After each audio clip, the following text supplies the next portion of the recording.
स्वागत है दोस्तों। आज के मुख्य समाचार में आज देश और दुनिया से कई अहम और बड़ी खबर आ रही है। बात करेंगे हर खबर पर विस्तार से। एमएलसी चुनाव पर अखिलेश यादव का बड़ा बयान, बोले भाजपाई बेईमानी कर एक दूसरे को दे रहे हैं बधाई। एक और बड़ी अपडेट, फिर सड़कों पर नजर आएगा किसानों का हुजूम। 6 फरवरी को भारतीय किसान यूनियन ने किया प्रदर्शन का ऐलान। इसी के साथ अगली बड़ी खबर में आपको बताएंगे शेयर बाजार में गिरावट से गिरते गिरते बची मोदी सरकार, ममता बनर्जी का सनसनीखेज दावा। वहीं अगली बड़ी खबर में आपको बताएंगे कमलनाथ ने सीएम शिवराज को बताया भाषण और घोषणा करने वाली मशीन, बीजेपी पर लगाए गंभीर आरोप। तो चलिए देख लेते आज की पहली बड़ी खबर। एमएलसी चुनाव पर अखिलेश यादव का बड़ा बयान, बोले भाजपा बेईमानी कर एक दूसरे को दे रहे हैं बधाई। दरअसल दोस्तों, समाजवादी पार्टी के राष्ट्रीय अध्यक्ष अखिलेश यादव ने एमएलसी चुनाव में मिली हार के बाद बीजेपी पर हमला बोला और कहा है कि बीजेपी बेईमानी कर ले और बेईमानी की बधाई एक दूसरे को दे दे। बता दें कि सपा मुख्य अखिलेश यादव ने शुक्रवार को स्नातक और शिक्षक खंडन के निर्वाचन क्षेत्र के एमएलसी चुनाव पर कहा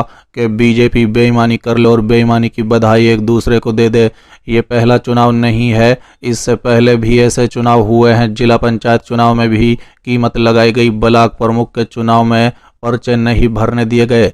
एमएलसी चुनाव में डीएमएसपी और पुलिस प्रशासन चुनाव लड़ता रहा, मतदाताओं को वोट डालने से रोका गया। बता दें कि सपा मुख्य अखिलेश यादव ने अपने जारी बयान में कहा है कि संविधान में भेदभाव के लिए कोई जगह नहीं है, लेकिन बीजेपी सरकार भेदभाव कर रही है।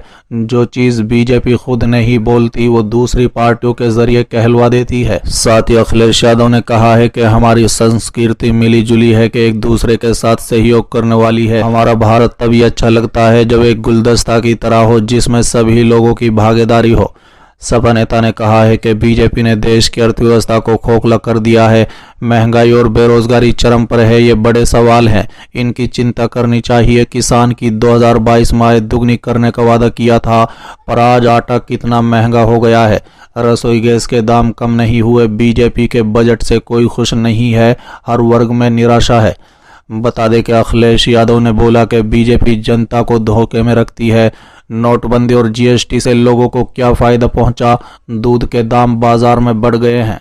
साथ ही अखिलेश यादव ने कहा है कि उत्तर प्रदेश में किसान अवरुद्ध है। संडीला में समाजवादी सरकार में जो कारखाना लगा उसके बाद कौन उद्योग लगा। गंगा एक्सप्रेस वे पता नहीं बन भी पाएगा या नहीं।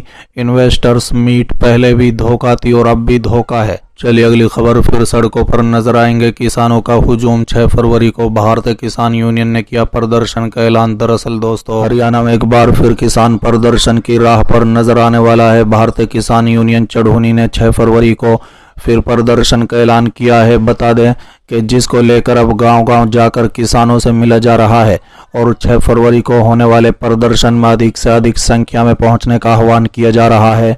बता दें कि चढ़ूनी के पदाधिकारियों का कहना है कि सरकार द्वारा उनकी बकाया मुआवजे की राशि सहित कई मांगों को लेकर वो प्रदर्शन करने वाले हैं। भारतीय किसान यूनियन चढ़ूनी का कहना है कि उनके द्वारा सरकार को कई बार अपनी मांगों को लेकर पहले भी चेतावनी दी जा चुकी है, लेकिन सरकार इस ओर कोई ध्यान नहीं दे रही है। उन्होंने बताया कि साल 2020 से 2022 तक के सरसों, कपास, गेहूं और बाजरा की फसलों की प्रीमियम राशि देने के बाद भी उनके मुआवजे नहीं दिया गया।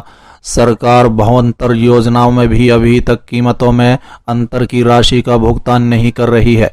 उनका कहना है कि सरसों की इस सीजन की फसल का भी 60% से अधिक नुकसान हो गया है। उनकी सरकार से मांग है कि इस नुकसान की भी तत्काल प्रभाव से गिरदावरी कराई जाए, साथ ही पीएम सम्मान निधि से काटी गई किसानों की राशि को दिया जाए। भारतीय किसान यूनियन चढ़ूनी के पदाधिकारियों ने बताया कि वो 6 फरवरी को रेवाड़ी के किसान मॉडल टाउन स्थित कृषि विभाग के दफ्तर पहुंचकर आंदोलन की शुरुआत करने वाले हैं।